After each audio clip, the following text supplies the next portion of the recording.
Мокра котка, ближи контакт. Невероятно е, но е факт. Здравейте, мили сладурчета! Днес е втория ни ден на морето заедно. Юху! Как се чувствате, матки? Жестоки сме. Жестоко. И отиваме сега на плаж. Така. Добре, отиваме да пием кафе. Така. Да, най-якото заведение. Добре. След което отиваме на плаж. Така. Мажем се много хубаво, обаче без фактор да потъмнеем. Добре, до препечено дизайнерско. След което, като мине плажа, се прибираме до хотела да се оправим. Защото след това отиваме пак на снеги.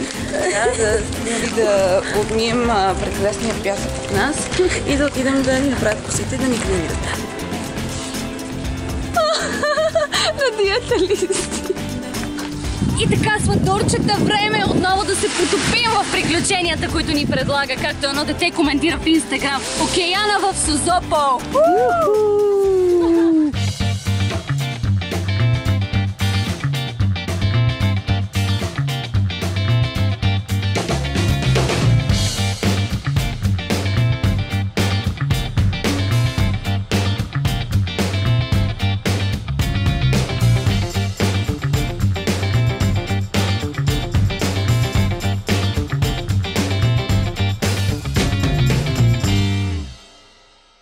Здравейте, сладурчета! В момента се намираме на дюните!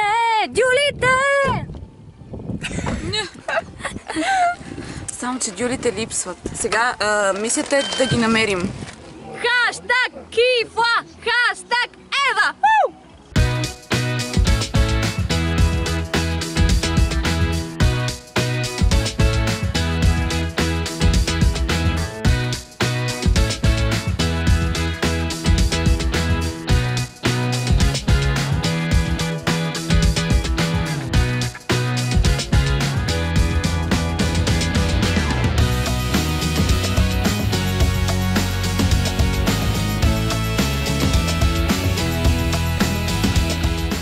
И ето влизам в едно от най-приказните и най-любимите ми места на този свят. Замъкът в Равадиново. Все едно съм родена тук, честно ви казвам. Била съм толкова много пъти. Чувствам се като истинска хаштаг принцеса. In love with the wind, което е всъщност името на замъка, влюбен във вятъра. Момичетата вече мечтаят за принц. Докато са тук, аз се любовам на невероятните животни, птици, растения. Ой, какво ли още не. Ще ни изпееш ли нещо, докато си тук? Разпери се, съкровище. Съкровище? Разпери се да те снимам. Ето, гледайте, все едно ги оставих в Рим. Те са си метнали монетките и в момента си мечтаят Маргарет Нашрет. Аз си пожелавам нещо много специално. Обещавам, че ще споделям части от него, ако се случи. Всъщност обещавам, че ще споделям, защото то вече се случва. Пък и щом съм тук, щом съм с вас, щом... Обичам ви. Обичам ви и ви благодаря за подкрепата, наистина, за всичко. А сега отиваме ли към София? Да ви чуя!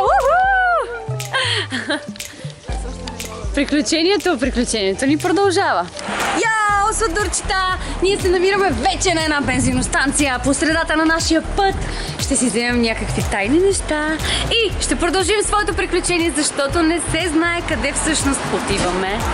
С кого всъщност отиваме, при кого всъщност отиваме.